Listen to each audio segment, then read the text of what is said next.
पुण्यात्मा, आज से 600 वर्ष पहले परमात्मा ने लगभग 600 वर्ष पहले यही अमृत ज्ञान अपनी अमृत वाणी में सच्चिदानंद घन ब्रह्म की वाणी में कहा था। श्रीमद् भगवद गीता अध्याय नंबर 4 के श्लोक 25 से लेकर 31 तक जो भी साधनाएं जिन साधकों ने की हैं, किसी ने देवताओं की पूजा की और कोई स्वाध्याय ही करता है, कोई प्राणायाम आदि करता है और कोई तीक्ष्ण अहिंसावादी व्रत करके ही अपनी साधना करता, जैसे मुंह पर पट्टी बांध कर नंगे पैरों घूमता है। कोई स्वाध्याय करता है, गीता जी का नित्य पाठ करता है, कोई वेदों के पाठ करता है, कोई किसी प्रकार की। कहते सभी साधक अपनी अपनी साधनाओं को पाप नाशक जानने वाले हैं, लेकिन चौथे अध्याय के 32वें श्लोक में कहा कि उस सच्चिदानंद घन ब्रह्म की वाणी में इन यज्ञों की जानकारी, यज्ञ माने धार्मिक अनुष्ठानों की जानकारी विस्तार से कही गई है।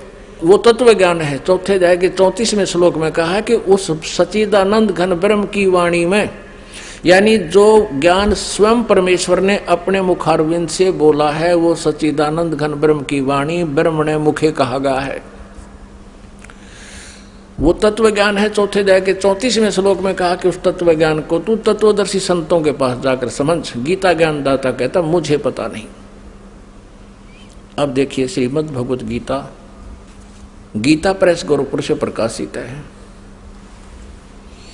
जयदयाल गोविंद का इसके अनुवादक है। अभी आपको दिखाते हैं चौथे अध्याय का 32वां श्लोक। अब हम पहले थोड़ा सा चौथे अध्याय का 25 से शुरू करेंगे, अच्छा समझ में आएगा। ये देखिएगा, अध्याय नंबर 4 श्रीमद् भगवद गीता। इस 25 में कहा है कि दूसरे योगीजन देवताओं के पूजन रूपी यज्ञ का भली भांति अनुष्ठान करते हैं। प्रउपास्ते माने पूजते हैं। इसका अर्थ है कि कुछ योगी साधक देवताओं की पूजा, यज्ञ माने धार्मिक अनुष्ठान करते हैं, ये पूजा करते हैं प्रउपास्ते, और अन्य दूसरे ब्रह्म अग्नौ यानी ब्रह्म की साधना करते हैं। ब्रह्म ये अपने हिसाब से लिख रहे हैं, और यज्ञ के द्वारा ही आत्म स्वरूप का हवन किया करते हैं। 26 में कहा है अन्य साधक, योगीजन माने साधक, श्रोत्र आदि समस्त इंद्रियों को संयम रूप अग्नि में हवन किया करते हैं, यानी ज्ञान इंद्रियों को ही ये रोकने की चेष्टा करते हैं। दूसरे एक शब्द आदि पर, ये 26वें श्लोक में चौथे अध्याय के, समस्त विषयों को इंद्रिय रूप अग्नि में हवन किया करते हैं 27 में। और दूसरे योगीजन इंद्रियों की संपूर्ण क्रियाओं को और प्राणों की समस्त क्रियाओं को ज्ञान से प्रकाशित स्वयं योग रूप अग्नि में हवन किया करते हैं। यानी कुछ इसमें यह कहा कि कुछ लोग अपने श्वासों की क्रियाओं को आते जाते देखते रहते हैं, इसी को अपनी साधना मानते हैं, ध्यान रखते हैं उसके ऊपर। 28 में कहा है कि कई पुरुष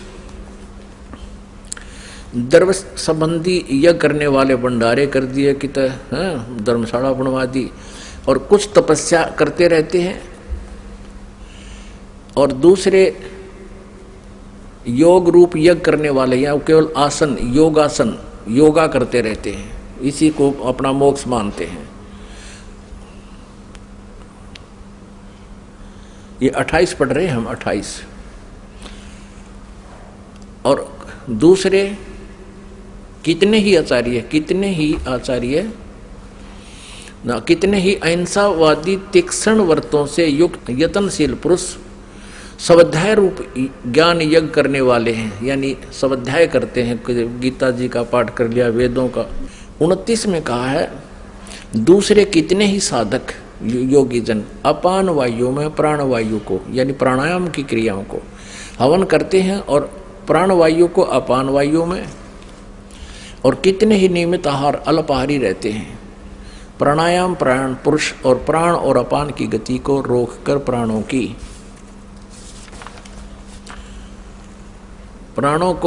में ही हवन किया करते हैं। वे सभी साधक यज्ञों के द्वारा पापों का नाश कर देने वाले यज्ञों को जानने वाले हैं।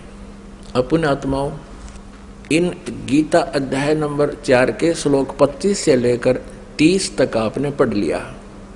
इसका कहने का भाव ये है यहाँ पर कि कोई ऐसी साधना करता है, कोई ऐसी साधना करता है, और सभी साधक अपने साधनाओं को पाप नाशक जानते हैं। यदि वो ये समझें कि साधना ठीक नहीं है, पता लग जाए तो कोई ना करे इनको।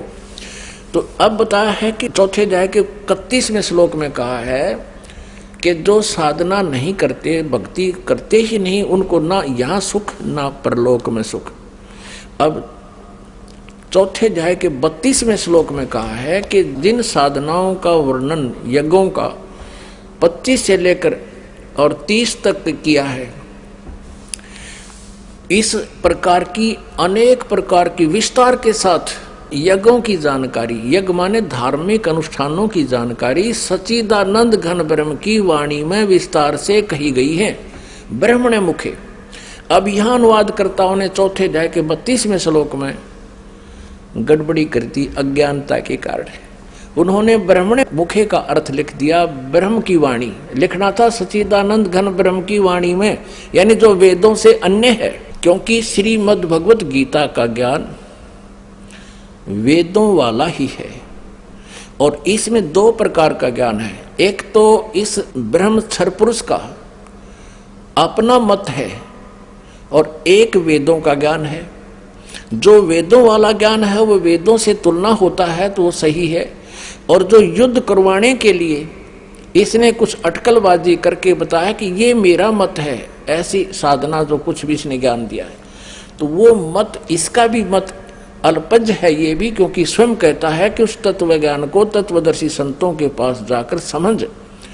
इसको कंप्लीट नॉलेज नहीं है आध्यात्मिक ज्ञान का, गीता ज्ञान दाता को भी कंप्लीट नॉलेज नहीं है, इससे सिद्ध है। अब देखिएगा चौथे अध्याय का 31 और 32 श्लोक